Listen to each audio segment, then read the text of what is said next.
본인들 사이하고 캠프 사이에서는 겉으로는 아주 조용한 척하는데 정중동 싸움이 세게 붙을 것이다. 그건 경쟁 관계인데 그럼 아니 그건 근데 뭐냐면 당연히지. 이거를 진흙탕 싸움으로 갈 것 같은 조짐이 보이는 거예요. 진흙탕까지 간다고요? 그러면 지금 이제 글쎄. 그냥 흙탕물 좀 튀기는 정도겠지.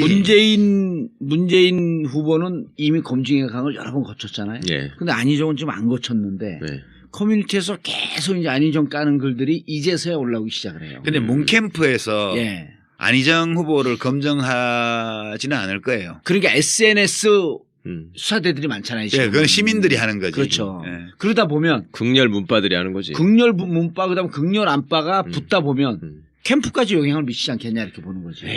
그러기에는 후보자들이 잘 정리해야지 그런 거는 뭐. 아니 뭐 나오는 것도 사실은 진흙탕이라고 하기에는 좀 수준이 낮아요. 뭐 이명박하고 같이 웃으면서 사진 찍었다 이 정도지. 진흙탕이 되려면 뭐 그 정도는 애교지. 그러니까 뭐 마누라가 4명 있다더라, 뭐 사생아가 있다더라 이런 게 진흙탕이지. 금괴 숨겨놨다더라. 김종남을 죽인 게 사실은 나였었다. 금괴 얘기 정도는 나와줘야지. 그 수준 아니잖아. 13위도만요. 뭐가? 문재인 후보가 금괴 3개 보유량을 200톤? 200톤? 그러면 이번에 대선 전망을 좀 한번 해보시죠. 후보 당내 바뀔 것 같아요? 안 바뀔 것 같아요? 그런데 그냥 추세를 보면 지지율 자체는 그냥 온 국민을 상대로 샘플링해서 조사했을 때 안희정 지사가 지금 20%에 육박한 걸로 나오잖아요. 돌파한 것도 있고. 하여튼 20% 수준에 걸쳐 있어요 지금.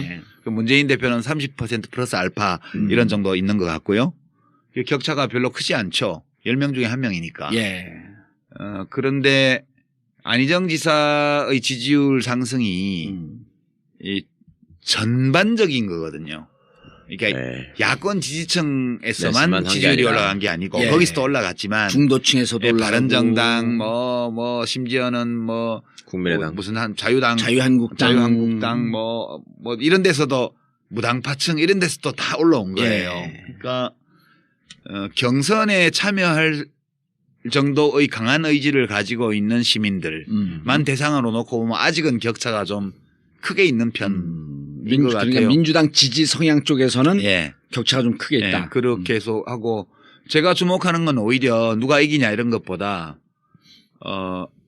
더불어민주당이 이번에 경선 룰을 되게 잘 만들었더라고요. 아까 이제 일부에서도 제가 말씀을 드렸는데 그냥 합리적이에요. 누구에게 유리하고 불리하고를 떠나서 정당이 건전하게 발전해 나가고 그다음에 대통령 후보를 선출하는 경선이 공정하고 합리적으로 이루어질 수 있는 그런 규칙이에요. 제도적으로.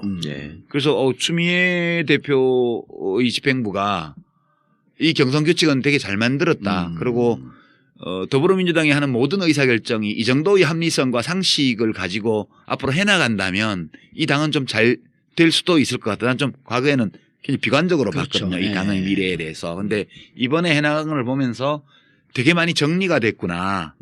그리고 내부에서 그런 이해관계에 따른 주장보다는 이제 상식과 원칙, 어떤 공정성에 대한 공감 이런 것들이 꽤 커져 있는 것 같다. 당 내부에서. 그런 점이 내부 사정은 모르지만 일단 경선 규칙이 나온 걸로 보면 그런 느낌이 와요. 그 점이 훨씬 중요하고요. 지금 여론조사만 보면 안희정이 나가든 문재인이 나가든 다 압도적으로 이기는 걸로 나오잖아요. 그래서 이 경우에는 과거와 같은 이변이 나타날 가능성은 좀 더 적어요. 2002년도는 대세론 후보였던 노무현. 아니, 이인재 후보가 모든 조사에서 이회창 후보한테 다 지는 걸로 나오고. 그때는. 그 다음에 노무현 후보는 넣으니까 일부 이기는 조사도 나오고 이렇게 되니까 그래도 해볼 만한 선거 아니냐 노무현을 넣으면. 이렇게 해서 그게 엎어진 거거든요. 지금은 누가 나가도 그냥 다 이기는 거라. 누구는 되고 누구는 안 된다 이건 아니니까. 그러면 후보 자체가 누가 나냐. 어떤 저 사람은 안 돼 이런 것보다 둘 중에 누가 나가도 심지어 이재명 후보가 나가도 이기는 걸로 나와요. 그렇죠. 지금. 나오더라고요. 그러니까 누구든지 나가면 이기는 거니까 그러면 여기서 판단 기준은 누가 나가야 이기나 이게 아니고 이게 2002년도하고 가장 큰 차이예요. 누가 나가야 이기는 게 아니고 누가 이번에 하는 게 좋지? 아하. 그러니까 갈등도 심하게 안 갈 것이다. 그렇죠. 거기다가 1등 후보가 더 젊은 사람이고 2등 후보가 나이가 더 많으면 이번에 내가 해야만 되니까 무리하게 할 수 있을지 모르지만 2등 후보가 미래가 창탄한 사람이잖아요. 그러니까 갈등이 일어날 수 있는 객관적 조건은 아닌 거지 지금. 예, 저는 그렇게 봐요. 근데 안희정 후보를 개인적으로 이렇게 보면 그런 얘기를 해요. 나 페이스메이커 아니다. 그리고 그건 당연히 그래야지. 그럼 쪼다야 나 페이스메이커를 하지. 그리고 실제로 5년 뒤에 무슨 일이 있을지 어떻게 아냐. 알아요. 봐요. 대통령 후보 뭐 혜성처럼 누가 나타난다고 떠들었지만 네. 대통령 후보는 1, 2년에 안 만들어져요. 잘. 노무현 대통령이 갑자기 뜬 것 같지만 네.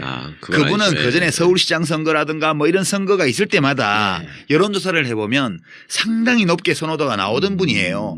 큰 대규모 선거에서 부산시장도 득표율이 40% 가까이 갔었고요. 그렇죠. 그러니까 전국 어디에 내놔도 불리한 지역에서도 30, 20, 30% 지지를 얻는 사람이고 수도권 큰 선거에 여론조사를 넣으면 1등 하는 걸로 많이 나왔던 사람이에요. 갑자기 뜬 사람이 아니라고요. 이명박이가 제일 이상한 거죠.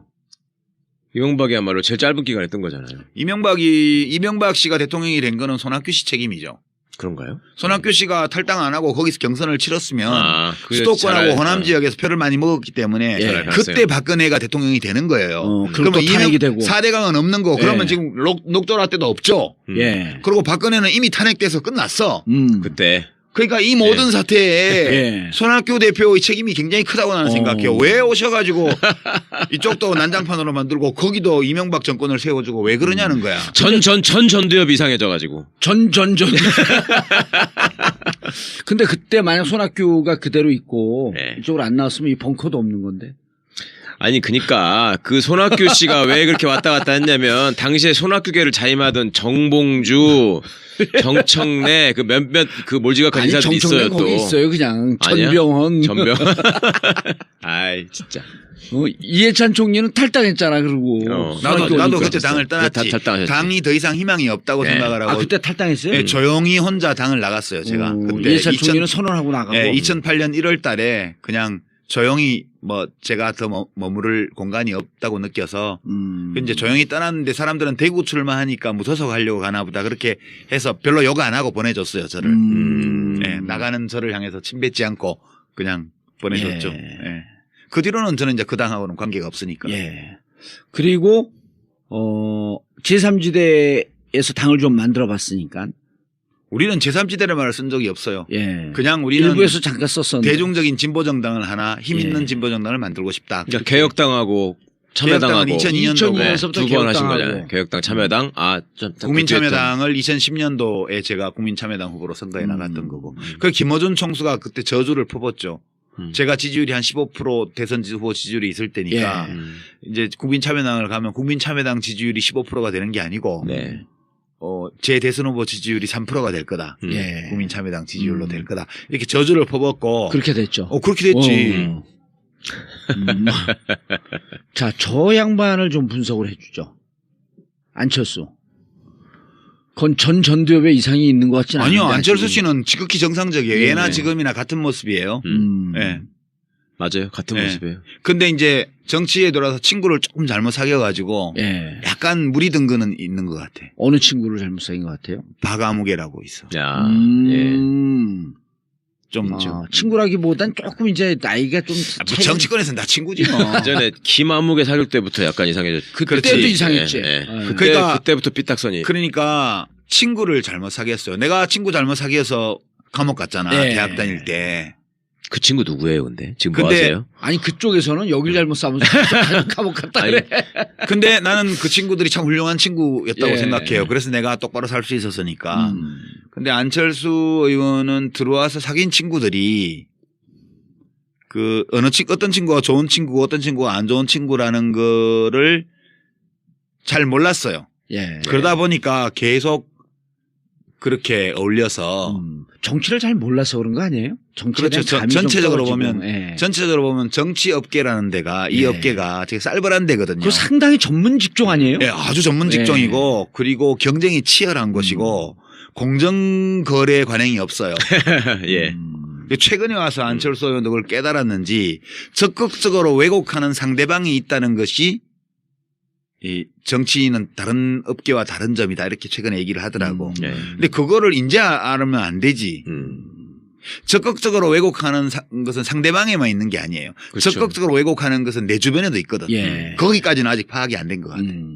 네, 아니 그래서. 문재인 후보가 호남에서의 반문 정서의 생성이 내 진영에서의 왜곡 때문에 그렇게 됐던 거 아니에요? 그러니까 안철수 의원은 자기에 대해서만 그런 거라고 인식하지는 않을 거예요. 서로 모두가 다 그렇다. 예. 이렇게 보겠죠.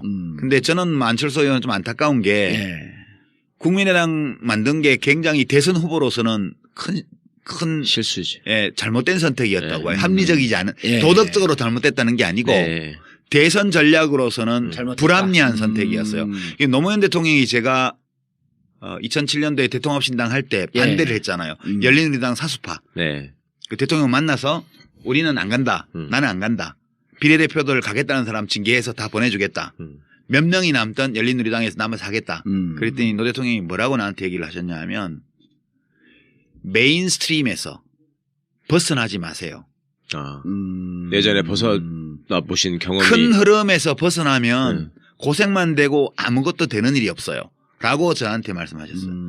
그래서 제가 이제 그때 의원들 몇 사람이 같이 갔는데 그러면 이번에 마지막으로 대통령님이 하자는 대로 하겠습니다.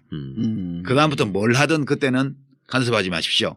그러고 이제 대통합민주신당으로 가는 그거에 정족수 채워주기 위해서 우리 대의원들 다 참여 독려해서 그 킨텍스에서 했던 거거든요. 예.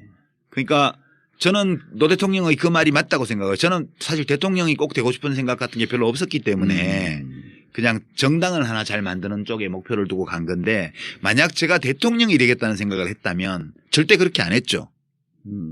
대통령이 되려면 큰 당에 있어야 돼요. 무조건. 큰 당에서 기다리면서 기회를 봐야 돼요. 예.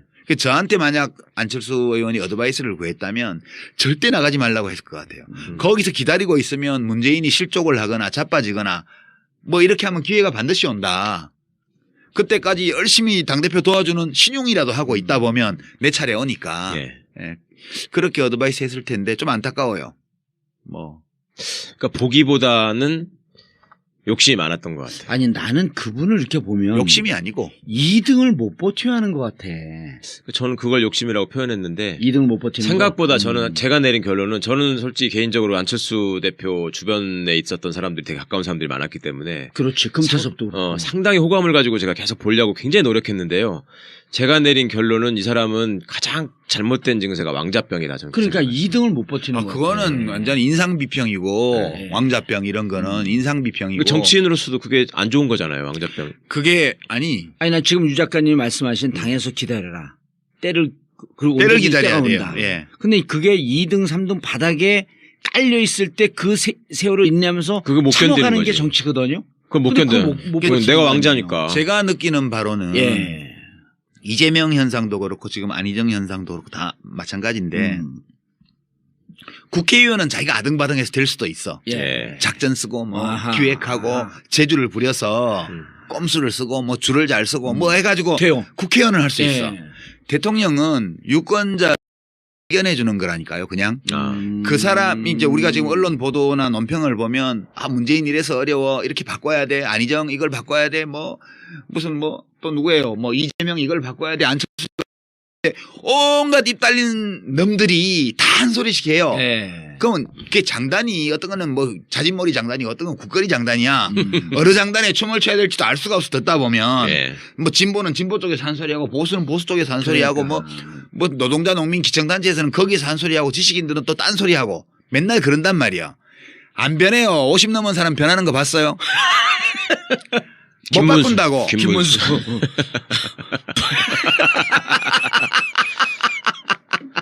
손학규. 그거는 바뀌었다고 말하는 게 아니에요. 그냥 참 재밌어. 이런 거죠. 사람은 안 바뀌어요. 네. 그러니까 사람들은 자기 색깔을 내면서 자기 목소리로 자기 모양을 하고 거기서 활동을 해요. 근데 그 사람들 중에 대중이 어떤 사람을 주목하게 되는 거거든. 대선 때는. 네. 그 사람을 발견하는 거예요. 예. 샌더스가 수십 년간 정치를 했지만 한 번도 눈길을 안 주다가 네. 이번 대통령 선거에서 갑자기 눈길을 줬잖아요. 미국 예. 시민들도. 그런 예. 것처럼 어느 날 갑자기 주목을 받는 거예요. 그때 준비되어 있던 사람. 네. 뭐 성경 얘기를 빌자면 잠을 자지 않고 등잔에 기름을 채우고 기다리고 있었던 신부는 스카웃 되는 거고 예. 잠을 자버리면 못 데려가는 거야 신랑이 와도. 그런 것처럼 준비하고 발견되기를 기다리고 있던 사람은 대중이 발견하면 딱 스카웃이 돼요. 그래서 대통령으로 가는 거거든. 근데 이제 안철수 의원은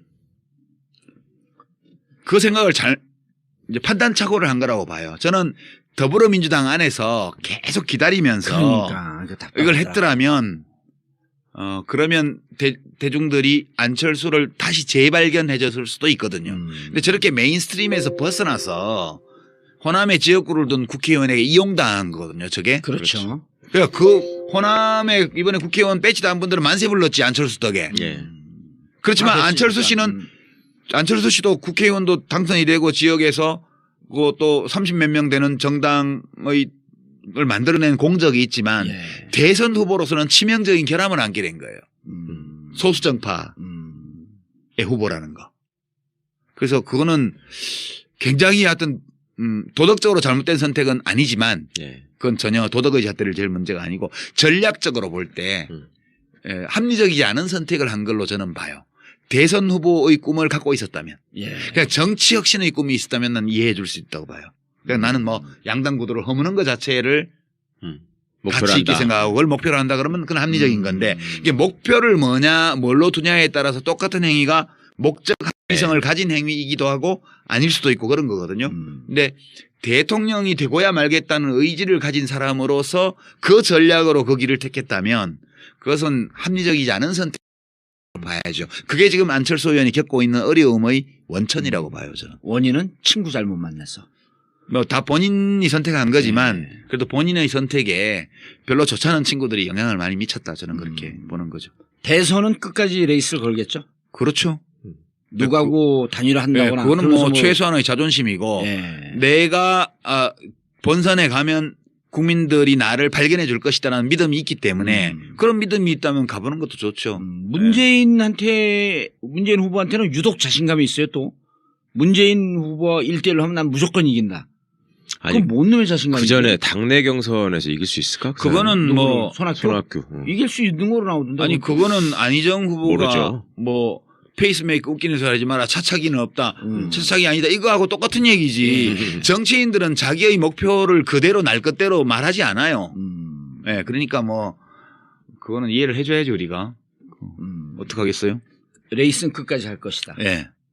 그리고 그게 뭐 과거 같이 무슨 야당들이 다 힘을 모아야 겨우 선거를 해볼 만하고 이런 것 같으면 이제 아래에서부터 단일화나 연합을 하라는 대중적 요구가 나올 텐데 지금은 안철수 후보가 접을 경우에 그 표가 반반씩 간다고요. 여론조사표를 보면. 보수 진보로. 그러니까 안철수 의원이 지지율이 1등이면 변수가 되는데 1등이 아니면 변수가 아니에요 지금. 예, 그래서 지금 대중적인 요구도 없는 거거든. 무슨 문재인 안철수 단일화해라 이 요구 자체가 없어요. 어차피 더불어민주당에서 후보 되면 거기 1등이기 때문에 지금.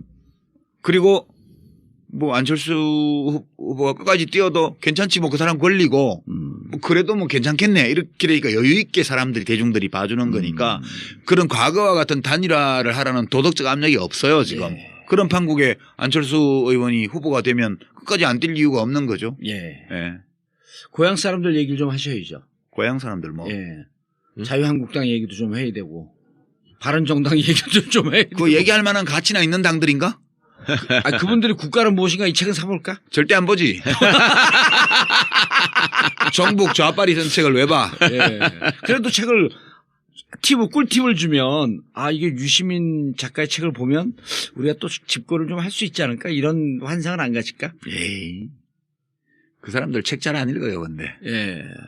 한때 공부를 무지하게 잘했던 사람들 아니에요, 다들. 그거는 시험 보는 거. 시험을 잘 보는 재주. 시험 보는 재주가 있는 거죠. 시험 보는 재주하고 지적인 거하고 같지 않아요. 시험 잘 보는 능력과 공부 잘하는 게 또 좀 다르고요. 근데 우리 사회에서 시험 잘 보면 공부 잘한다고. 그러니까 잘못 알고 판단하는 거죠. 그냥 난 왜 그렇게 시험을 못 봤냐고. 공부를 안 한 것도 있지만. 아니, 원래 지적이시기 때문에 그런 거고. 나경원하고 극단적으로 대비되잖아. 오늘 갤러리 백화점을 갔더니 어떤 아줌마가 정봉주 씨죠? 그러는 거여서 예 그랬더니 전 나경원 혜윤이하고 친구예요. 그러는 거예요. 그 뭔 말이에요? 나경원하고 정봉주하고 친한 줄 알고 그런 거예요? 나경원과 네. 혜윤이하고 자기가 서울대 동기래요. 이혜훈? 네. 예, 혜윤이라는 거 못 알아듣어. 나도 똑같이. 그래요? 그랬더니 이거 어쩌라고? 그래서 네. 지금 동문인 줄 알았던 거지. 지금 그렇지. 정봉주를. 방송 잘 보고 있어요. 그러더니 나더러 느닷없이 경원이한테 가서 좀 한마디 하세요. 반기문이 뭐야 반기문이. 그래서 내가 그래서 제가 웬 날벼락이야? 그래서 제가 근데 누구를 지지하시는데요? 그러니까 거기요. 그리고 저더러 정봉주를 지지해 정봉주를. 정말 번지수가 한참 이상하구만. 그런데 나경원 가서 그래서 나경원하고 말 끊은 지 오래됐어요 저는. 그 이상한 분들도 계시더라고. 근데 저도 동문인 줄 알더라고 진짜로. 예. 아니 얼굴 보면은 서울대 같이 생겼어요? 강남 사람처럼 생겼으니까. 그러니까 예. 내가 극단적으로 대비된다가 둘 다 뺀질뺀질하게 생겼는데 나경원은 시험 성적이나 이런 걸로 보면 지적일 것 같지만 알고 보면 전혀 지적이지 않고. 요즘 얘기하는 거 보니까 그렇더라고. 진짜 강통이거든. 예. 정봉주는 옛날에 몰랐어 17대 때. 몰랐어요 나는. 사람을 그렇게 못 알아봐. 워낙 친하게 지내고 거기 우리 유 장관님 어떻게 친할 수가 있어? 보세요 유 장관님 축구부죠. 축구부. 예. 축구부 다 망했어. 국회 축구부 다 망했어. 그래요? 내가 생각해보니까 예. 미드필더 정봉주 국회의원 아니지. 예. 왼쪽 날개 유시민 아니지. 국회의원 아니지. 예. 오른쪽 날개 한병도 국회의원 아니지. 최재성. 센터백 강성종 국회의원 아니지. 레프트백 이광철 국회의원 아니지. 라이트 풀백 강기정 국회의원 아니지. 예. 수비형 선병열. 미드필더 최재성 국회의원 아니지. 선병열. 골키퍼 누구야? 골키퍼? 수비형 미드필더 선병열 아니지. 예. 골키퍼 임종석 아니지.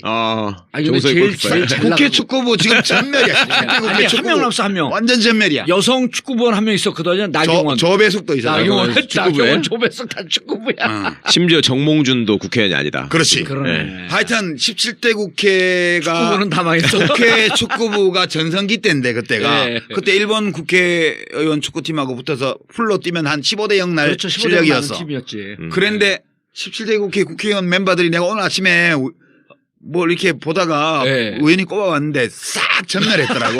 20대 한 명도 없어. 이게 왜 축구가 중요했냐면요. 17대 때 몸싸움 많이 했잖아요. 그래. 그럼 딱 저하고 최재성 나가서 자 축구부 옆으로 나오세요. 축구부 옆으로 나오세요. 그러면 몸싸움 하는데 제일 전방에 축구부가 다 쓰는 거예요. 우리가 아침에 저기 국회운동장에서 축구를 한 게임 뛰고 국회의원회관 사우나에 가잖아요.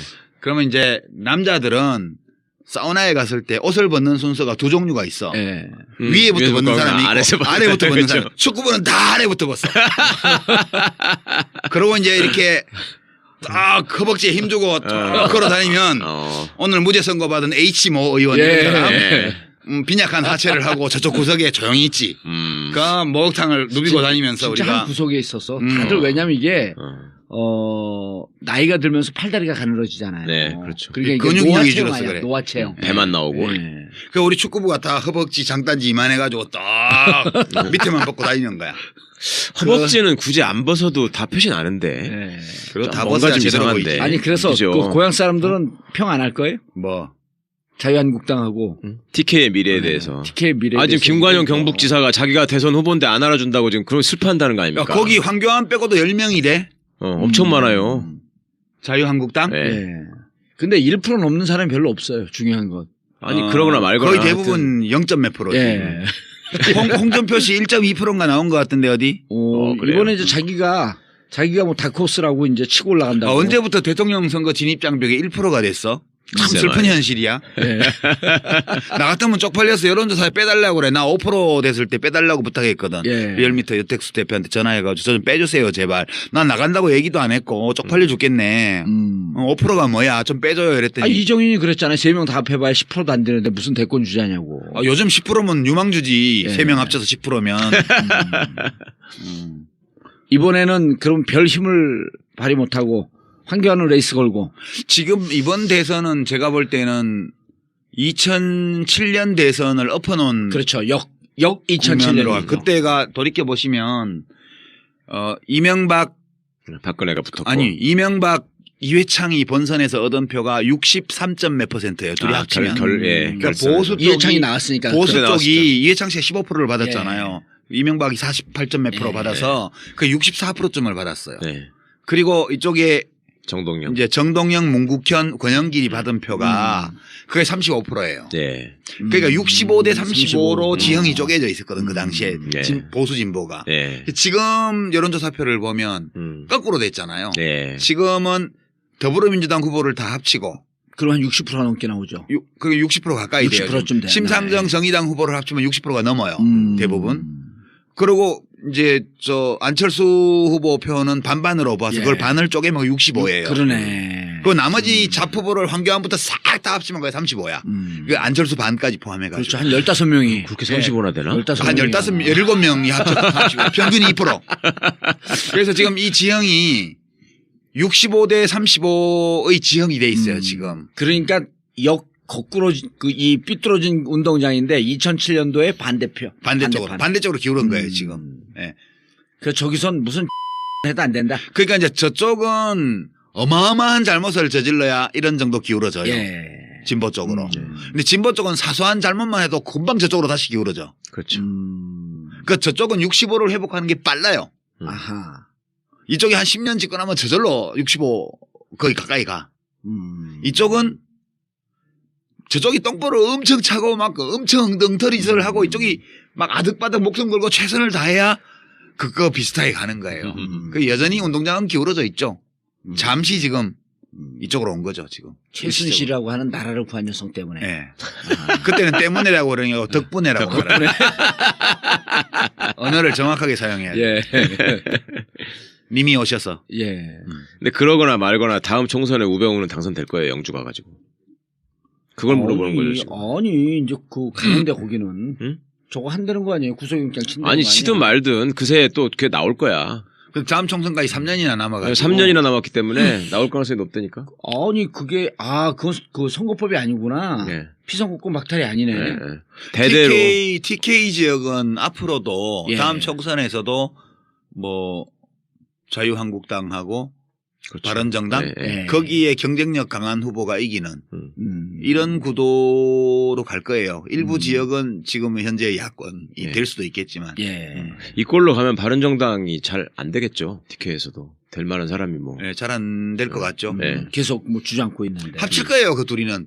결국요. 그냥 대선 때까지는 지금 집 나와가지고 지금. 자존심 싸움 하고 있고. 그러니까 그 뭐 지 맘대로 한다고 해가지고 뿔따고 사갖고 가재도구 몇 개 집어 던지고 지금 나왔잖아. 예. 그래갖고 이제 나와서 따로 월세방 얻어서 살고 있는데 살아보니까 괜찮다 이러면 계속 그렇게 살겠지만 지금 못 살겠거든. 네. 다음 지방선거가 바로 내년에 오고. 예. 그렇게 되기 때문에 이게 대선 끝날 때까지는 바로 동네에 보는 눈도 있는데 무슨 원수돼 가지고 팔리잖아. 막 가재도구 다 깨고 이제 완전히 이혼하겠다고 해서 서류만 도장 안 찍었지 이혼한 거나 다름없다 이러고 나왔는데 나오자마자 지금 첫 끼 밥 먹을 때 돼서 배고파서 다시 들어오면 예. 쪽팔리잖아. 네. 그래서 한 끼 정도는 배고프더라도 참고 대통령 선거 치러보고 두 번째 끼니가 돌아오는 데가 지방선거 때니까 예. 한 끼 굶고 나면 배가 되게 고플 거라고. 그때 되면 이제 여보 지난번에 내가 좀 너무 심하게 해서 미안하게 생각해. 그럼 앞으로 다시는 안 그럴 거죠. 이러고 다시 붙이겠지. 이번 대선 전에는 안 합칠까요? 예, 그건 어려워요. 대선 전에 예, 어렵고. 시간도 너무 짧고. 근데 유시민이 아니라 유승민. 이름이 비슷해갖고. 유승민 그분은 그러잖아요. 같이 하자고. 그러니까 누구한테 대선 맞죠? 전에. 그 자유한국당. 대선 전에 이제 그랬었어요. 후보 단일화를 후보 단일화 하잖아요. 하자 후보 단위라. 네. 네. 그러니까 이제 살림을 갖고 들어오지는 않지만 문 후보는 단일화할 수 열어놓고 있다. 하룻밤 자고 가고 이런 거 정도까지는 허용해 주자 뭐 네. 그런 얘기지 뭐. 알겠습니다. 장장 2시간 넘게 1부, 2부에서 국가란 무엇인가로 시작했거든요. 국가란 무엇인가 마지막에 또 한 번 팔고. 그만 팔아. 한 번 더 팔아요. 왜냐면 어제 나가서 이게 5만 한 3천 부 팔렸어요. 이렇게 실없는 소리 자꾸 하니까 공민권이 제한되잖아. 그래요? 난 복권이라도 있으면 돼. 실없는 소리 했다가 지금 감옥 갔다 오고 그런 거 아니요. 예. 실 있는 소리였어요, 그거는. 실이네. 끈앞으로는 있었어. 예. 그래도 국가란 무엇인가 마지막에 한번 세게 한번 팔고. 그게 아니고 예. 저는 이제 그렇게 생각해요. 제일 우리 민주주의를 어렵게 만들고 위험하게 만드는 사고방식이 예. 좋은 지도자를 뽑아서 그 사람이 모든 문제를 해결하게 해야지 이런 사고방식이라고 봐요. 또는 누가 훌륭한 지도자가 나와서 이 문제들을 해결해 주기를 바라는 거예요. 이거는 의존적인 생각이거든요. 그렇죠. 그러니까 이 민주주의 사회라는 거는 개인주의를 토대로 하고 국가주의를 부정하고 국가라는 것은 개인을 위해서 존재하는 거라고 생각을 하는 거잖아요.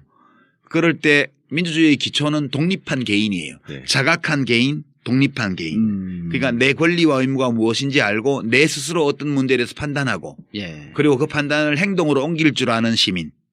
그런 시민의 존재가 민주주의의 기초거든요. 근데 지도자를 잘 뽑아서 그 사람이 모든 문제를 다 해결해 줘야 돼. 이 사고방식은 이건 왕정시대의 사고방식이지 민주주의 사회의 시민이 가져야 될 사고방식이 아니에요. 지금도 언론에서 이렇게 보도를 보거나 논평을 보거나 혹은 마이크 들이댔을 때 인터뷰를 하는 시민들을 보고 있으면 이런 말을 하는 분들이 많거든요. 아직도. 잘 좀 해결해 줬으면 좋겠어요. 이거는 유아기의 발상이에요. 이건 왕조의 신민이에요. 왕정의 신민이 이렇게 생각하는 거예요. 임금님이 잘 해결해 주기를 바라는 거예요. 민주사회의 주권자라면 그렇게 생각하면 안 되는 거거든요. 그래서 저는 우리가 누가 훌륭한 지도자가 나와서 이런 문제들을 다 해결해 주기를 바라는 마음을 버려야 된다고 봐요. 그러니까 물론 대통령도 장관도 다 그 노력해야 되겠지만 내가 대한민국의 주권자로서 시민으로서 그런 문제들을 해결하기 위해서 내가 뭘 해야 될 것인지도 같이 생각하는 이런 인식의 변화가 충분히 이루어지지 않으면 우리의 민주주의는 또다시 다음에 또 위기를 맞이할 수도 있다고 봐요. 늘 그렇게 왔다 갔다 하는 거거든요. 그러니까 지금 촛불을 들고 거리로 나가는 시민들이 제대로 잘하고 계시는 거네요. 그렇죠. 지금 시기는 촛불을 드는 거죠. 그렇지만 광장에서만 민주주의를 해야 되는 것이 아니고 우리 삶의 모든 영역에서 개인의 자율성을 침해하고 억압하고 왜곡하고 그리고 집단의 권위 아래 개인을 부정하고 복속시키려는 이 미시파시즘 또는 미시독재, 생활상의 독재 이런 것들에서 예컨대 뭐 대학의 신입생 환영회 문화 억지로 술 먹이는 거 뭐 엎드려 뻗쳐시키는 얼차려 주는 거 왜 해요? 네가 뭔데 이렇게 해야지. 3학년 2학년이 와서 신입생 보고 엎드려 뻗치라면 네가 뭔데 나 싫어 이렇게 얘기할 수 있어야 돼요. 이런 학생이 많아져야 대학이 민주화되는 거예요. 알겠습니다. 저는 그 점을 되게 강조하고 싶어요. 는 사람이고 수도권 큰 선거에 여론조사를 넣으면 1등 하는 걸로 많이 나왔던 사람이에요. 갑자기 뜬 사람이 아니라고요. 이명박이가 제일 이상한 거죠.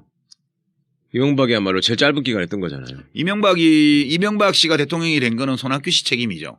그런가요? 손학규 씨가 탈당 안 하고 거기서 경선을 치렀으면 수도권하고 호남 지역에서 표를 많이 먹었기 때문에 그때 박근혜가 대통령이 되는 거예요. 그러면 4대강은 없는 거 그러면 지금 녹조라 때도 없죠. 그리고 박근혜는 이미 탄핵돼서 끝났어.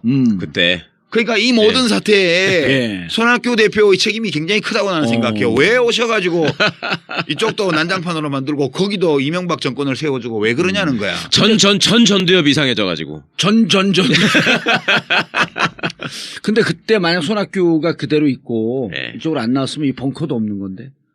아니 그러니까 그 손학규 씨가 왜 그렇게 왔다 갔다 했냐면 당시에 손학규계를 자임하던 정봉주, 정청래 그 몇몇 그 몰지각한 인사들이 있어요 또. 거기 있어요 그냥 전병헌. 아이 진짜. 이해찬 총리는 탈당했잖아 그러고. 나도 그때 당을 떠났지. 당이 더 이상 희망이 없다고 생각을 하고. 그때 탈당했어요? 네, 조용히 혼자 당을 나갔어요 제가. 그때 이해찬 총리는 선언하고 나가고. 2008년 1월달에 그냥 조용히 뭐 제가 더 머무를 공간이 없다고 느껴서 이제 조용히 떠났는데 사람들은 대구 출마하니까 무소속 하려고 가나 보다 그렇게 해서 별로 바뀔 것 같아요? 안 바뀔 것 같아요? 그런데 그냥 추세를 보면 지지율 자체는 그냥 온 국민을 상대로 샘플링해서 조사했을 때 안희정 지사가 지금 20%에 육박한 걸로 나오잖아요. 돌파한 것도 있고. 하여튼 20% 수준에 걸쳐 있어요 지금. 문재인 대표는 30% 플러스 알파 이런 정도 있는 것 같고요. 격차가 별로 크지 않죠. 10명 중에 1명이니까. 그런데 안희정 지사의 지지율 상승이 전반적인 거거든요. 그러니까 야권 지지층에서만 지지율이 올라간 게 아니고 거기서도 올라갔지만 중도층에서도 올라가고 바른정당 뭐 심지어는 뭐 국민의당 무슨 한 자유한국당 뭐 이런 데서도 무당파층 이런 데서 또 다 올라온 거예요. 예. 그러니까 경선에 참여할 정도의 강한 의지를 가지고 있는 시민들만 대상으로 놓고 보면 아직은 격차가 좀 크게 있는 편인 것 같아요. 그러니까 민주당 지지 성향 쪽에서는 예. 격차가 좀 크게 있다. 예, 그렇게 해서 하고 제가 주목하는 건 오히려 누가 이기냐 이런 것보다 더불어민주당이 이번에 경선 룰을 되게 잘 만들었더라고요. 아까 이제 일부에서도 제가 말씀을 좀 드렸는데 예. 그냥 합리적이에요. 누구에게 유리하고 불리하고를 떠나서 정당이 건전하게 발전해 나가고 본인들 사이하고 캠프 사이에서는 겉으로는 아주 조용한 척하는데 정중동 싸움이 세게 붙을 것이다. 그건 경쟁 관계인데 그러면 아니 그건 근데 뭐냐면 당연히지. 이거를 진흙탕 싸움으로 갈 것 같은 조짐이 보이는 거예요. 진흙탕까지 간다고요? 그러면 지금 이제 글쎄. 그냥 흙탕물 좀 튀기는 정도겠지. 문재인 후보는 이미 검증의 강을 여러 번 거쳤잖아요. 예. 근데 안희정은 지금 안 거쳤는데 네. 커뮤니티에서 계속 이제 안희정 까는 글들이 이제서야 올라오기 시작을 해요. 근데 문캠프에서 예. 안희정 후보를 검증하지는 않을 거예요. 그러니까 SNS 수사대들이 많잖아요. 지금. 예, 그건 시민들이 하는 거지. 그렇죠. 예. 그러다 보면 극렬 문바들이 하는 거지. 극렬 문바 그다음 극렬 안바가 붙다 보면 캠프까지 영향을 미치지 않겠냐 이렇게 보는 거지. 그러기에는 후보자들이 잘 정리해야지 그런 거는 뭐. 아니 뭐 나오는 것도 사실은 진흙탕이라고 하기에는 좀 수준이 낮아요. 뭐 이명박하고 같이 웃으면서 사진 찍었다 이 정도지. 진흙탕이 되려면 뭐 그 정도는 애교지. 그러니까 뭐 마누라가 4명 있다더라, 뭐 사생아가 있다더라 이런 게 진흙탕이지. 금괴 숨겨놨다더라. 김종남을 죽인 게 사실은 나였었다. 금괴 얘기 정도는 나와줘야지. 그 수준 아니잖아. 13위도만요. 뭐가? 문재인 후보가 금괴 3개 보유량을 200톤. 200톤. 그러면 이번에 대선 전망을 좀 한번 해보시죠. 후보 당내. 누구는 바꿀 필요 되고 없다. 누구는 안 된다 이건 아니니까. 예. 그러면 후보 자체가 누가 나냐. 어떤 저 사람은 안 돼 이런 것보다 둘 중에 누가 나가도 심지어 이재명 후보가 나가도 이기는 걸로 나와요. 그렇죠. 지금. 나오더라고요. 그러니까 누구든지 나가면 이기는 거니까 그러면 여기서 판단 기준은 누가 나가야 이기나 이게 아니고 이게 2002년도하고 가장 큰 차이예요. 누가 나가야 이기는 게 아니고 누가 이번에 하는 게 좋지? 예. 아하. 그러니까 갈등도 심하게 안 갈 것이다. 그렇죠. 거기다가 1등 후보가 더 젊은 사람이고 2등 후보가 나이가 더 많으면 이번에 내가 해야만 되니까 무리하게 할 수 있을지 모르지만 2등 후보가 미래가 창탄한 사람이잖아요. 그러니까 갈등이 일어날 수 있는 객관적 조건은 아닌 거지 지금. 예, 저는 그렇게 봐요. 근데 안희정 후보를 개인적으로 이렇게 보면 그런 얘기를 해요. 나 페이스메이커 아니다. 그리고 그건 당연히 그래야지. 그럼 쪼다야 나 페이스메이커를 하지. 그리고 실제로 5년 뒤에 무슨 일이 있을지 어떻게 아냐. 알아요. 봐요. 대통령 후보 뭐 혜성처럼 누가 나타난다고 떠들었지만 대통령 후보는 1, 2년에 안 만들어져요. 잘.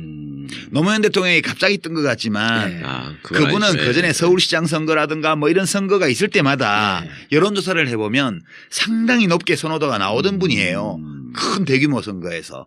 부산시장도 득표율이 40% 가까이 갔었고요. 그렇죠. 그러니까 전국 어디에 내놔도 불리한 지역에서도 30%, 20, 30% 지지를 얻는 그다음에 대통령 후보를 선출하는 경선이 공정하고 합리적으로 이루어질 수 있는 그런 규칙이에요. 제도적으로. 그래서 추미애 대표의 집행부가 이 경선 규칙은 되게 잘 만들었다. 그리고 더불어민주당이 하는 모든 의사결정이 이 정도의 합리성과 상식을 가지고 앞으로 해나간다면 이 당은 좀 잘 될 수도 있을 것 같다. 난 좀 과거에는 굉장히 비관적으로 봤거든요. 이 당의 미래에 대해서. 근데 이번에 해나간 걸 보면서 되게 많이 정리가 됐구나. 그리고 내부에서 그런 이해관계에 따른 주장보다는 이제 상식과 원칙, 어떤 공정성에 대한 공감 이런 것들이 꽤 커져 있는 것 같다. 당 내부에서. 그런 점이 내부 사정은 모르지만 일단 경선 규칙이 나온 걸로 보면 그런 느낌이 와요. 그 점이 훨씬 중요하고요. 지금 여론조사만 보면 안희정이 나가든 문재인이 나가든 다 압도적으로 이기는 걸로 나오잖아요. 그래서 이 경우에는 과거와 같은 이변이 나타날 가능성은 좀 더 적어요. 2002년도는 대세론 후보였던 노무현. 이인재 후보가 모든 조사에서 이회창 후보한테 다 지는 걸로 나오고. 그때는. 그다음에 노무현 후보는 넣으니까 일부 이기는 조사도 나오고 이렇게 되니까 그래도 해볼 만한 선거 아니냐 노무현을 넣으면 예. 이렇게 해서 그 엎어진 거거든요. 네. 지금은 누가 나가도 그냥 다 이기는 거라.